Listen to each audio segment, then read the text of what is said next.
ሽኮረና አይደለም። ቆይ ምን አድርገሽው ነው? በአንቺ በኩል ጋር ሾፍ እንዲያደርገኝ ነው ማለት ነው። እስከሰከሰተ እየተመሰች አይደለም።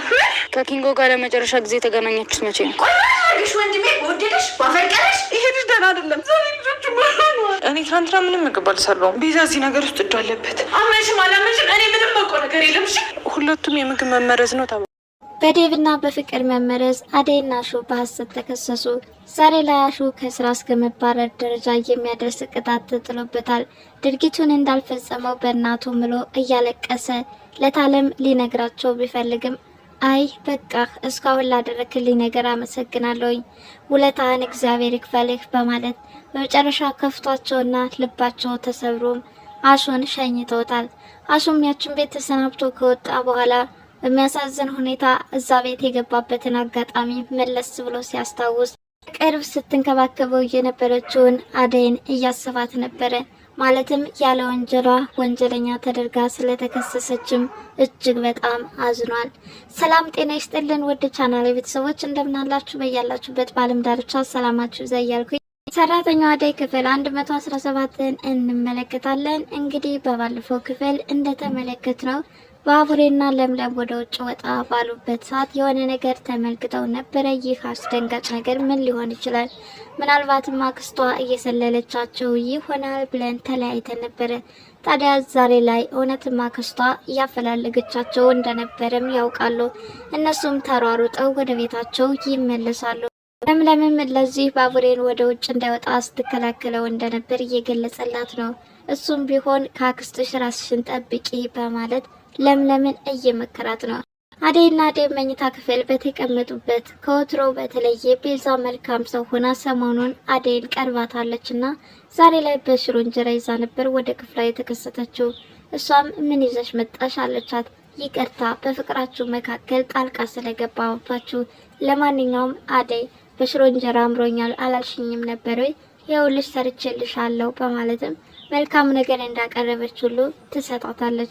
ይህኔ አደይ ምግብ መብላት እንዳስጠላትና አሁንም መብላት እንደማትፈልግ ለዴቭ እየገለጸችለት ነበረ። ዴቭ መብላት አለብሽ በማለት እየገለገላት ነው። ሆኖም እሷ በፍጹም እኔ አልበላም አለች። እንግዲህ ነገሩን ያላወቀችው አደይም እንጀራውን ጠቅላ ለዴቭ አጎረሰችው። ያቺ የጎረሳት ጉርሻ ግን የሞት ጣራ ደረሰችው። ወዲያውኑም ተዝለፍልፎ ከመኝታ ክፍል ይወድቃል።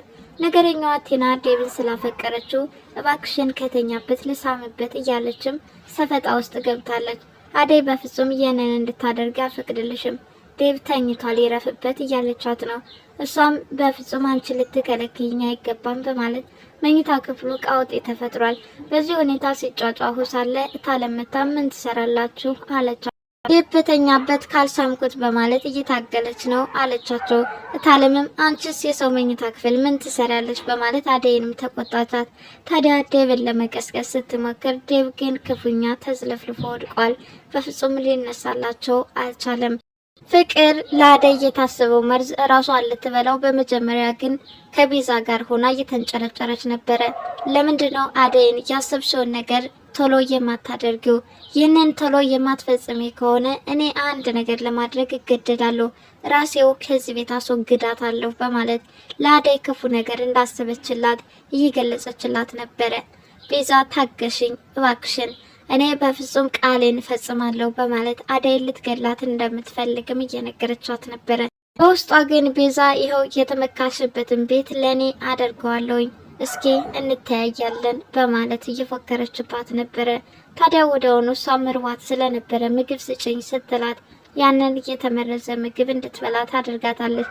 ፍቅርም በበኩሏ የተመረዘውን ምግብ ተመግባ ተዝለፍልፋ ወደቀች። ቤዛ ተንኮሏን እንዳልሰራች ሁሉ ወደ መኝታ ክፍል በማምራት ፍቅር ክፉኛ ወድቃት ትጠብቃታለች። ፍቅር እያለች ልታነሳት ሞከረች። በፍጹም እሷም ምንም አይነት እንቅስቃሴ አልነበራትም። ፍቅር እንደተኛች ናት አለቻት ለአደይ።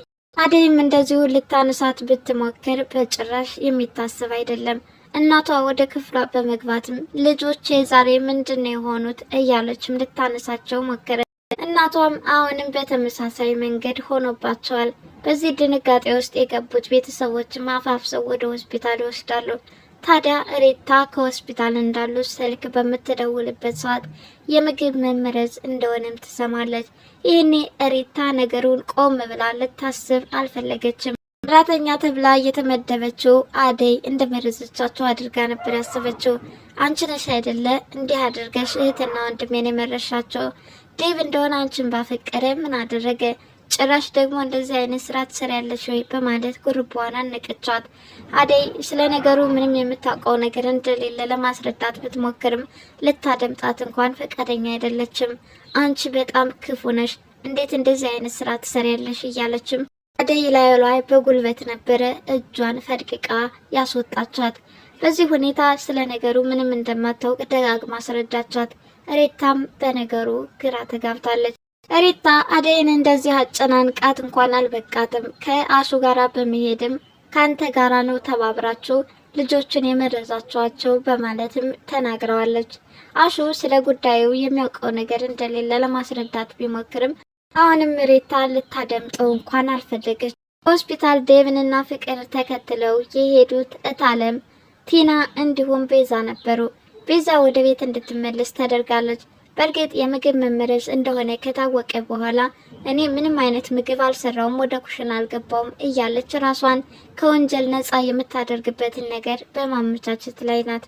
ለማንኛውም ማንም የመረዘው ማንም፣ ሁላችሁንም ዋጋችሁን እሰጣችኋለሁ እያሉት አለም እየዛቱ ነው። በዚህ መካከል ቲና ዴቭንም ሆነ ፍቅርን ልትመርዛቸው የምትችለው አደይ ናት ከወንድሟ ጋር ተባብራ።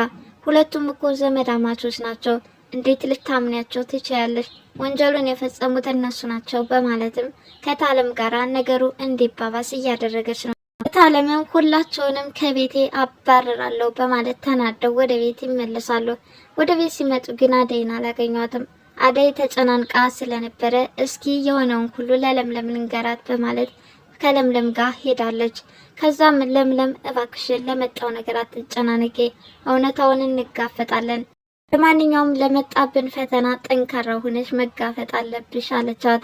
አደይ እኔ እኮ ቤቱ መልቀቂያ አይደለም፣ በዚህ ሁኔታ መለያየታችን ግን በጣም አሳዝኖኛል አለቻት። ታዲያ አሁንም ወደ ሆስፒታል ሄደው እውነታውን መጋፈጥ እንደሚፈልጉም ለምለም ነግራት ተነስተው ወደ ሆስፒታል አመርተዋል። ሆስፒታል የተመለሱት እታለምም አሹን ማጨናነቃቸውን ተያይዘውታል።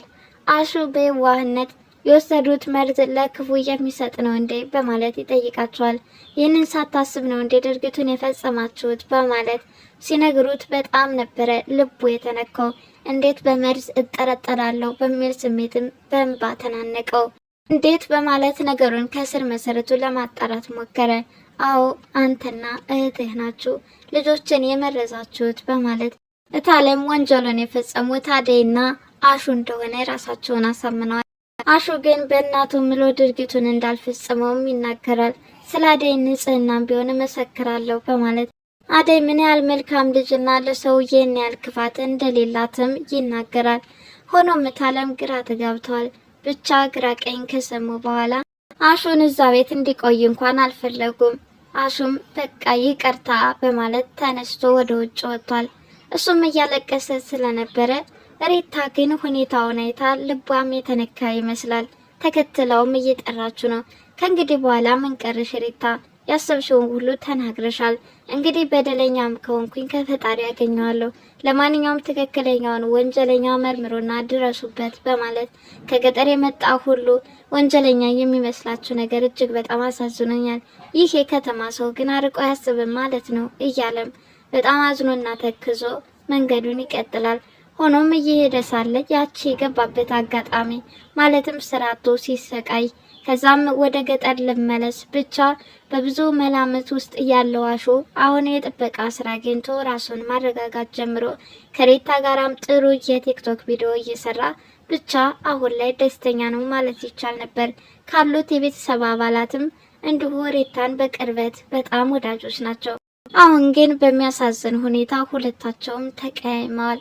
ታዲያ የመጨረሻ ስንብቱን ሲያደርግ ከዛ ቤት በቅርበት ያገኛት አደይ ተመግበው እንደነበርና እንዲሁም ደግሞ ስራቶ ዘበኝነት ትሰራለህ ተብሎ የተነገረውን ወደ ኋላ መለስ ብሎ ሲያስታውስም ነበር።